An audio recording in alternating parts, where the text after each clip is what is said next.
Mañanas en Libertad. El presidente del gobierno, Pedro Sánchez, ha tildado de mentiras las acusaciones formuladas por su exministro José Luis Ábalos, tanto contra él como contra el Ejecutivo, y ha afirmado que no admitirá ningún tipo de chantaje. Ni el gobierno ni el Partido Socialista van a aceptar, ni en el caso de organizaciones como es el caso del Partido Popular, ni de personas, ni chantajes, ni amenazas. Lo que pasa es que el señor Ábalos está lanzando críticas muy duras contra usted, algunas hablando de conductas delictivas. Bueno. ¿Usted se va a querellar? Mire, ¿Se va a defender a través de la justicia? Nosotros hemos sido claros en que todo lo que se está diciendo por parte de José Luis Ábalos es mentira. Por tanto, pues, no puedo añadir mucho más. No vamos a entrar en una espiral de querellas y de... No, simplemente, ¿por qué? Porque no se defiende de estas críticas. Nos estamos defendiendo. Es más, estoy diciendo que, por supuesto, nosotros no vamos a aceptar ninguna amenaza, ningún chantaje por parte ni de personas ni de organizaciones. En sus primeras declaraciones públicas sobre Ábalos y Koldo García tras el ingreso en prisión de ambos, Sánchez se pronunció en una entrevista en RAC 1 y posteriormente en Café Ideas, como hemos escuchado. Al ser preguntado si consideraba falsas las acusaciones de su antiguo ministro, respondió de forma tajante: por supuesto que sí. Asimismo, en su intervención en el programa, el jefe del Ejecutivo señaló que su exministro José Luis Ábalos era en realidad un gran desconocido para él. Una cosa es que efectivamente tuviera una confianza política en él, que la tuve, no la niego, es evidente, y otra cosa es que desde el punto de vista personal era un gran desconocido para mí, porque conocí unas facetas de su dimensión personal que fueron muy desconocidas para mí. Bueno, pues ya lo saben, señores, José Luis Ábalos, ese gran desconocido, como sabemos a través de las declaraciones de Víctor Ábalos, el hijo mayor del exministro, que está ahora en la cárcel.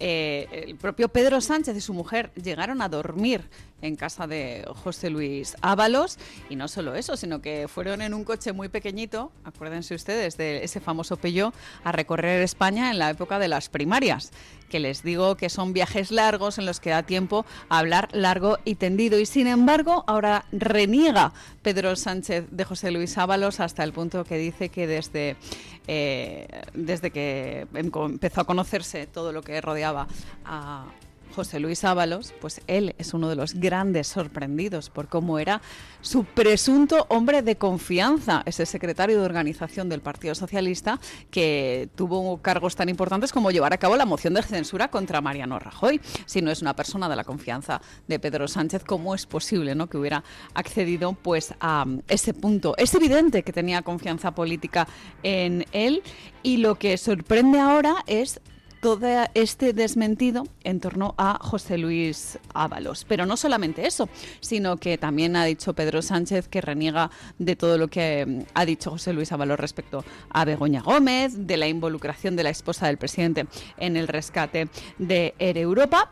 Y sorprende eso que ha dicho de que si todo es mentira, ¿por qué no se va a querellar contra él? Añade que hay una especie de espiral de querellas y ese es el motivo por el que no quiere contribuir a que se vaya engrosando la lista de causas pendientes en los tribunales, que sería la primera vez que el presidente del gobierno pone cierto interés para que no se vayan acumulando los casos en los tribunales. Sería un acto muy, muy generoso, no nos cabe duda. Pedro Sánchez está muy involucrado con esos atascos que sufren a diario los ciudadanos en diferentes juzgados y, por tanto, dice Pedro Sánchez que por eso no quiere incrementar el volumen que tienen que juzgar e investigar los jueces de diferentes tribunales mediante una querella con José Luis Ábalos. Sepan ustedes que han llamado la atención estas declaraciones. Dice obviamente que todo es mentira, pero yo me quería quedar también en cuán importante es el medio a través del que se ha distribuido esta entrevista de Gemma Nierga, a través de, concretamente, por así decirlo, la división catalana de Televisión Española. Ya nos dijeron hace mucho tiempo que por esos pactos del gobierno con los secesionistas catalanes iban a claudicar y a ceder en muchas cuestiones. Y el caso de la televisión pública catalana, no solamente la autonómica, sino la nacional, porque tenemos una televisión catalana que es nacional, que pagamos todos los españoles, es pues una evidencia, ¿no? Gemma Nierga retrató al presidente y además hizo una entrevista que a mí me sorprendió, en el sentido de que, no sé si queriendo o no, al final lo que evidenció es que Pedro Sánchez estaba lanzando un grito de auxilio, estirando la mano para ver si alguien se la cogía a la hora de intentar vender pues todas estas declaraciones sobre José Luis Ábalos y también sobre lo que analizaremos posteriormente, porque ha dejado una serie de titulares bastante destacados, entre ellos ese intento de retomar las relaciones con los de Junts, con los secesionistas. Así que ya les digo, a todos aquellos que les cuesta escuchar a Pedro Sánchez, yo lo entiendo, es algo realmente molesto. Hoy van a tener que sufrir varias declaraciones de Pedro Sánchez, porque cada vez que habla el presidente del gobierno, como se suele decir popularmente, sube el pan.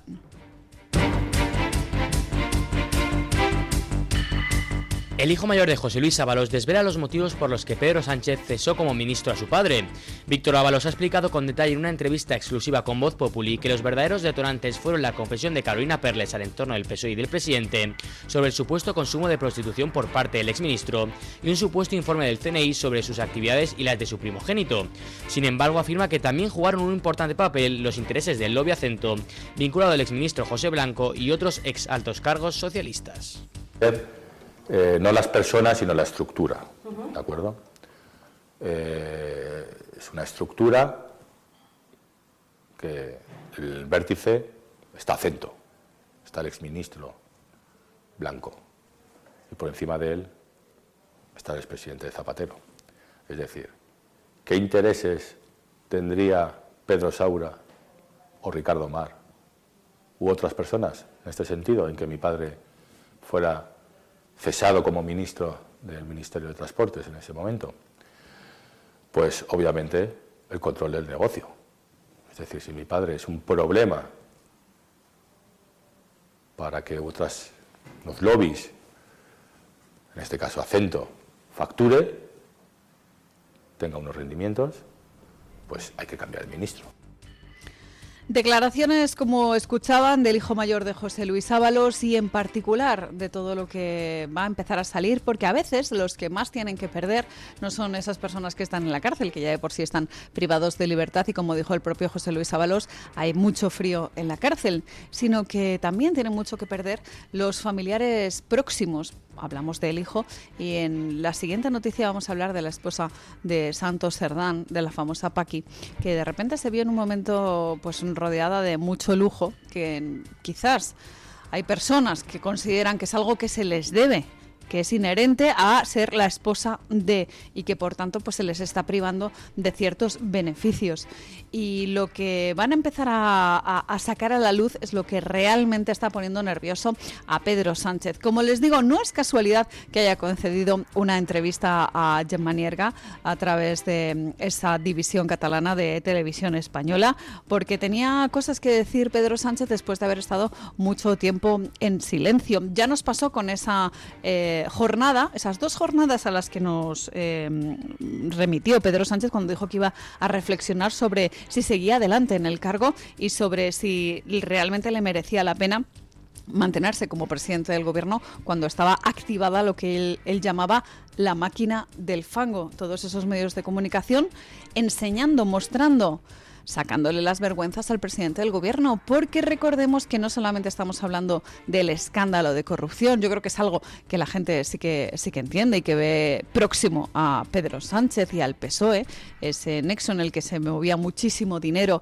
y que lo hacían a través de contratos ilícitos, de adjudicaciones a dedo de obra pública, de esas comisiones ilegales, pero también el caso de Begoña Gómez, de su mujer y, por supuesto, el de David Zazagra. 3 casos que están en el entorno directo de Pedro Sánchez y les digo 3, habrá muchos otros que salgan.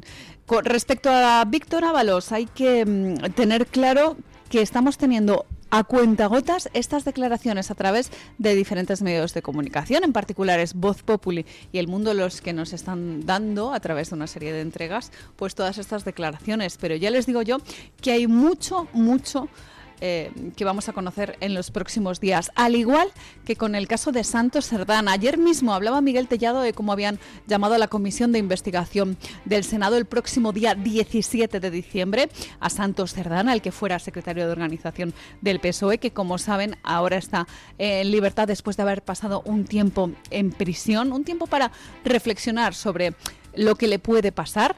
Y si antes escuchábamos al hijo, ahora es el momento de escuchar a la mujer de Santos Cerdán, a una de las implicadas.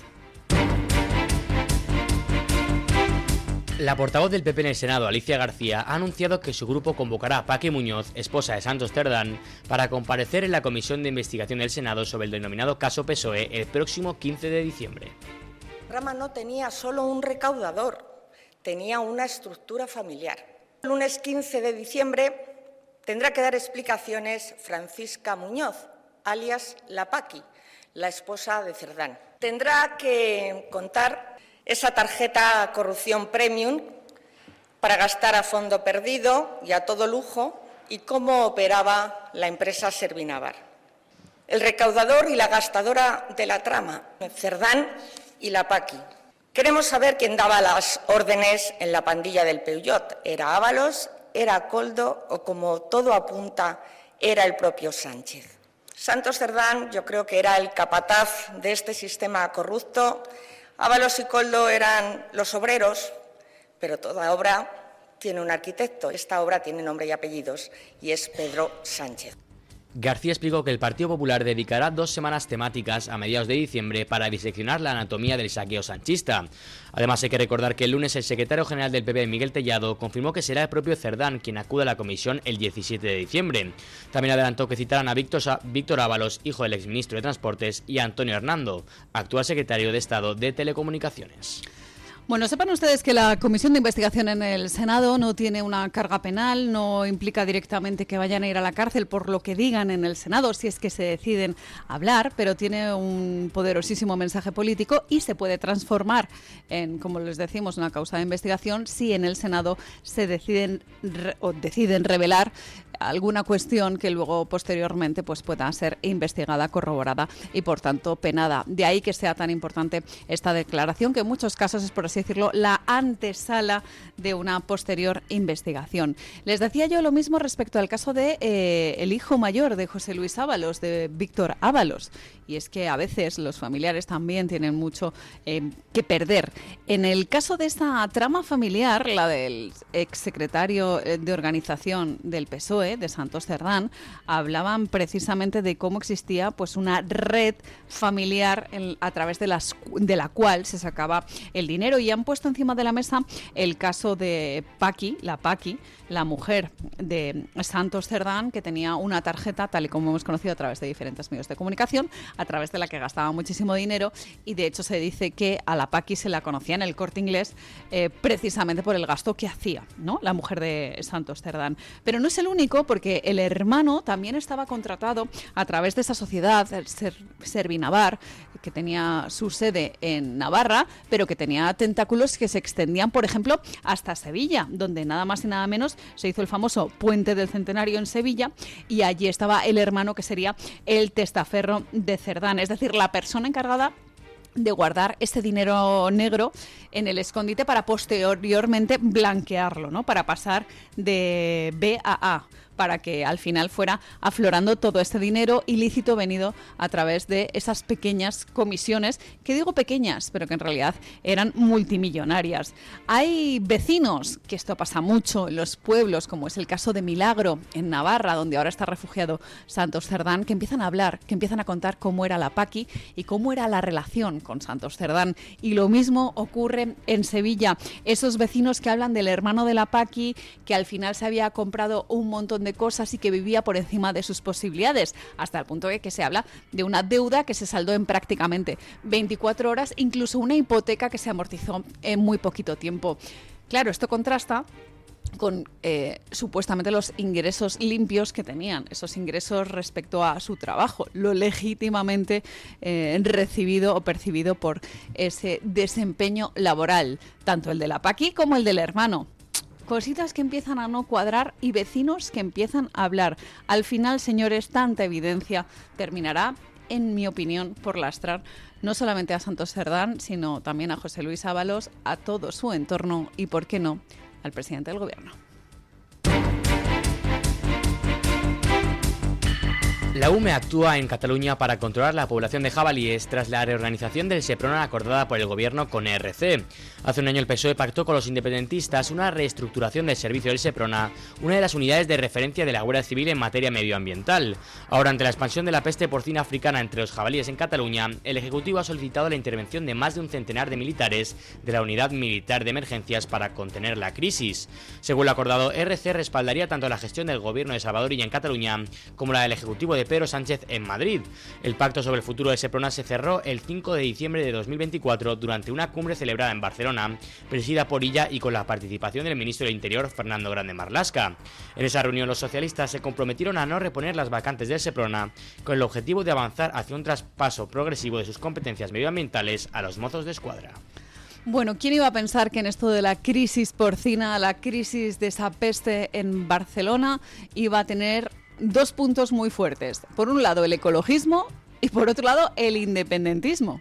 ¿Qué tiene que ver el independentismo con esto de los jabalíes en Barcelona y la peste? Bueno, pues es que precisamente fue una reivindicación, uno de los deseos de esos independentistas catalanes, en este caso en particular a través de ERC, los que dijeron que había que sacar a la Guardia Civil, en particular al Seprona, ese servicio que vela pues por la integridad forestal, agrícola, ganadera, en muchas partes del territorio español, pues había que ir desmantelándolo. ¿Cómo? Pues sin reponer a esos agentes que en un momento determinado dejan de prestar servicio porque, por ejemplo, se han jubilado. Así que, aunque parezca increíble, el independentismo es indirectamente uno de los responsables de la proliferación de la peste porcina en Barcelona. Y luego hay un punto muy interesante, ver cómo son los agentes de la UME, concretamente los militares, el ejército, los que están llevando a cabo estas funciones que le eran propias a la Guardia Civil a través del Seprona.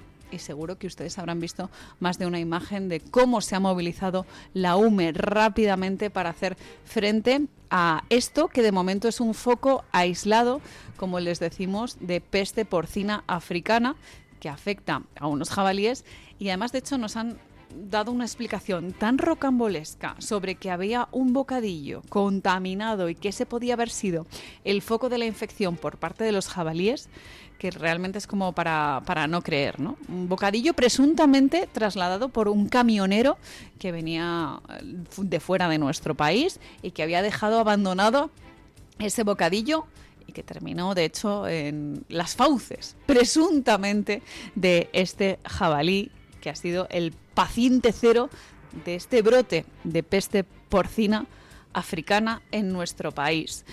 El tema del independentismo viene a colación del daño que se está haciendo a toda España a través de las exportaciones. Sepan ustedes que nosotros somos uno de los principales países exportadores de carne de porcino a todo el mundo, a Australia, a China, a Reino Unido, y que esto de momento pues nos está pasando cierta factura. En un primer momento se ha hablado del regionalismo, de cómo en torno a 20 kilómetros se va a controlar esta infección, este brote de peste porcina, pero claro, la pregunta aquí es si se va a seguir extendiendo y lo peligroso que es para todas esas granjas productoras de cerdo que están en la provincia de Barcelona, en Gerona, en Lérida, son uno de los puntos más importantes respecto a la ganadería de porcino en nuestro país. Sepan que está por un lado el independentismo y por otro lado el ecologismo.